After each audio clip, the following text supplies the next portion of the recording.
Assalamualaikum warahmatullahi wabarakatuh. Saya Wahyu Widoretno dari SMP Negeri 3 Tanjung Palas Tengah, calon guru penggerak Angkatan 5 Kabupaten Bulungan.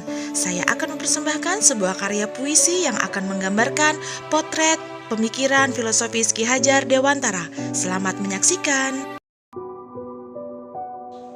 Potret pejuang pendidikan.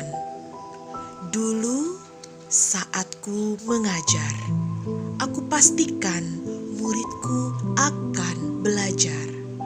Dulu saat ku bercerita, aku pastikan muridku akan mendengar. Kinestetikah dia? Visualkah dia? Auditorikah dia? Fokusku satu, mengajar. Mengajar dengan gayaku, mendidik dengan caraku, mengevaluasi dengan mauku.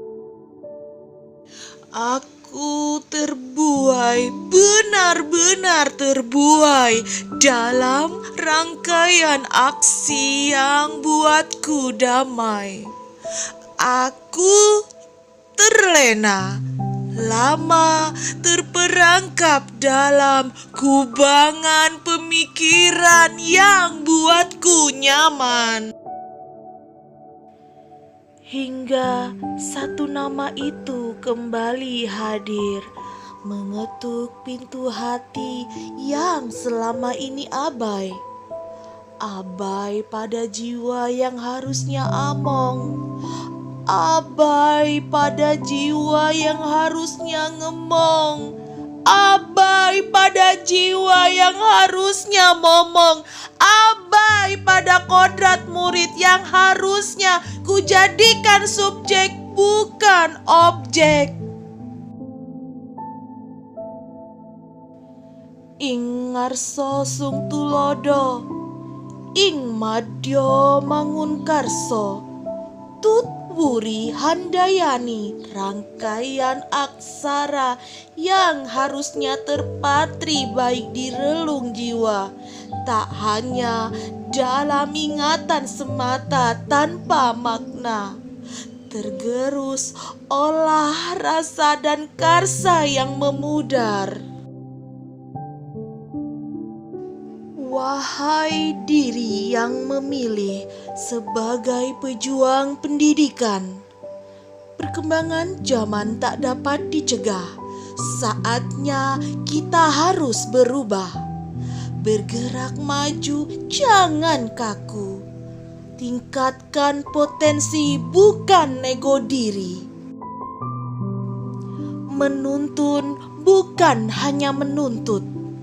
Jadilah panutan, bukan hanya mengarahkan. Jadilah hamba, bukan lagi tuan.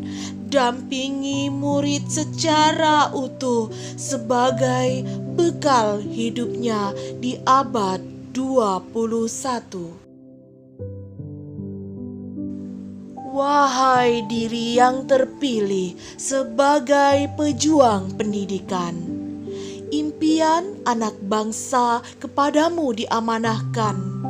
Masa depan bangsa di pundakmu diletakkan. Bersamamu ujung tombak peradaban.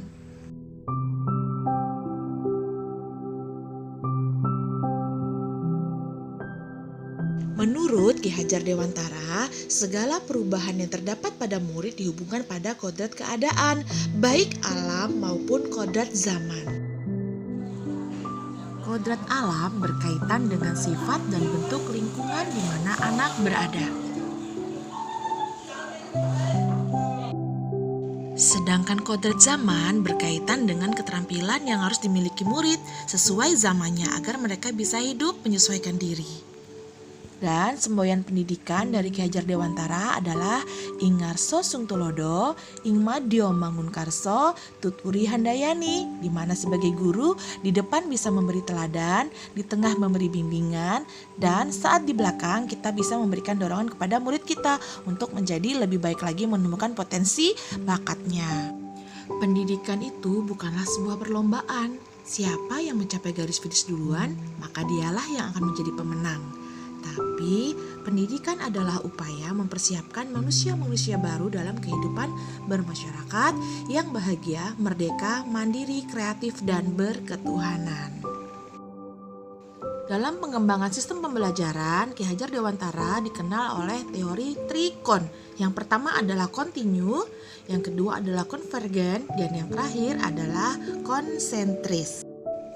Asas kontinu berarti guru menstimulasi motivasi belajar murid yang relevan dengan kehidupannya agar murid menyadari perannya dalam kehidupan sehingga akan mengarahkannya menjadi pembelajar sepanjang hayat. Dengan cara sebagai guru kita harus sering mengajak anak melakukan refleksi setelah kegiatan pembelajaran agar murid mempelajari apa yang telah dilakukan pada saat dan setelah proses pembelajaran. Asas konvergen berarti guru menuntun murid dengan pemikiran terbuka terhadap segala sumber belajar, bahkan dari praktik pendidikan di luar negeri. Asas konsentris berarti menuntun murid dengan berdasarkan kepribadian, karakter, dan kebudayaan kita sendiri sebagai pusatnya.